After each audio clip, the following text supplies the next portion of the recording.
Praise the lord. ఈరోజు దేవుని వాక్యము కొరింథీయులకు రాసిన 2వ పత్రిక 5వ అధ్యాయము 17వ వచనము.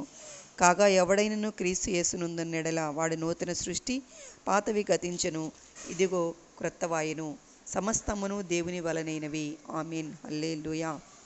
ప్రియులారా, క్రీస్తు యేసును అంగీకరించిన వారు నూతన సృష్టి అనగా పాత సృష్టి నశించిపోయినది అని అర్థము. అనగా మన పాత మనస్సు, పాత హృదయము, పాత ఆలోచనలు కూడా గతించిపోయాయి. ఇక నూతన సృష్టి దేవుని రాజ్యమే. ఆ రాజ్యము భూమిపై యేసు నామంలో ఉంది. ఈ భూమి ఆకాశము మొత్తము కుప్పకూలిపోయే రోజు రాబోతా ఉంది. క్రీస్తును నమ్మిన వారి జీవితంలో అది కుప్పకూలిపోయింది కూడా. మన కోసం దేవుడు ఒక పట్టణాన్ని నిర్మాణం చేశారు. అది పరలోకంలో ఉంది. కాబట్టి మనము ఇక నూతన రాజ్యంలో ప్రవర్తించే విధముగానే మన ప్రవర్తన ఉండాలి. ఈ లోకం పాపంతో ఏ విధంగా ఆటలాడుతుందో మనం అలాగా ఆటలాడకూడదు. యేసయ్య పాపాన్ని ద్వేషించి పాపిని ప్రేమించిన విధముగా మనమును అలాగే ఉండాలి. అంతేకాదు, ఈ లోకంలో ఉన్న మన సహోదరులకు మనకు అనుగ్రహింపబడ్డ రాజ్యంను గురించి చెప్పేవారిగా ఉండాలి. నూతన సృష్టిలో మనిషి మృగంగా లాగా కాకుండా మనిషిలాగా జీవిస్తాడు. నూతన సృష్టిలో రోగం ఉండదు, ఎందుకంటే మనం దేవునితో కాపురం ఉంటాము గనక. ఆర్థిక ఇబ్బందులు ఉండవు, ఒకరినొకరు భక్షించుకోవటము ఉండదు, రాజ్యాల మీద రాజ్యాలు, యుద్ధాలు ఉండవు, అత్యాచారాలు ఉండవు, హత్యలు ఉండవు, ఆత్మహత్యలు ఉండవు. అంతా శాంతి, ప్రేమ కలిగి జీవిస్తారు. అందుకే మనము శాశ్వతమైన ఆ దేవుని రాజ్యము, ప్రేమ రాజ్యం వైపే చూపు నిలిపి నేను నూతన సృష్టి అని మనం బ్రతకాలి. నూతన సృష్టిలో తృప్తి కలిగి జీవితం ఉంటుంది కనుక మనము అన్ని విషయాల్లో తృప్తి కలిగి జీవించాలి.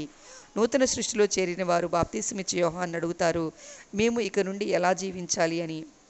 అప్పుడు బాప్తిస్మిచ్చి యోహాను చెప్తారు, 2 చొక్కాలు కలిగిన వారు 1 చొక్కా లేని వారికి ఇవ్వండి, ఆహారము ఉన్నవాడు లేని వారికి పంచిపెట్టండి, మీకు నియమించిన జీతం కంటే ఎక్కువగా అనగా లంచాలు తీసుకొనకూడదు, ఎవరిని దౌర్జన్యం చేయకండి, ఎవరి మీద నిందలు మోపకండి, మీ జీతాలతో తృప్తి చెందండి అని ఆయన చెప్తారు.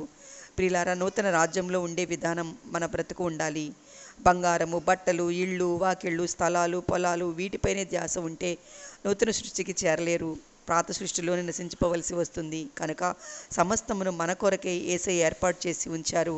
వాటి కోసం ఆయాసపడక ఆయన రాజ్యము కొరకు ఎదురు చూస్తూ ఆయన రాజ్యం ప్రకటించే వారిగా ఉండాలి. ఇదే నూతన సృష్టిలో చేరిన వారి ప్రవర్తన. దేవుడు మిమ్మలను మీ బిడ్డలను దీవించి ఆశీర్వదించును గాక. విన్నవారు ఇంకా ఎవరైనా యేసయ్యను అంగీకరించకపోతే ఇదే అనుకూల సమయము. ఈరోజే రక్షణ దినము. యేసయ్యను మీ సొంత రక్షకుడిగా అంగీకరించండి. ఈ లోకంతో పాటు నశించిపోకుండా మీరును నూతన రాజ్యంలో చేరండి. దేవుడు మిమ్మలను మీ బిడ్డలను ఆయన రహస్య రాకడికి రాజ్యానికి సిద్ధపరచును గాక. ఆమేన్. హల్లెలూయా.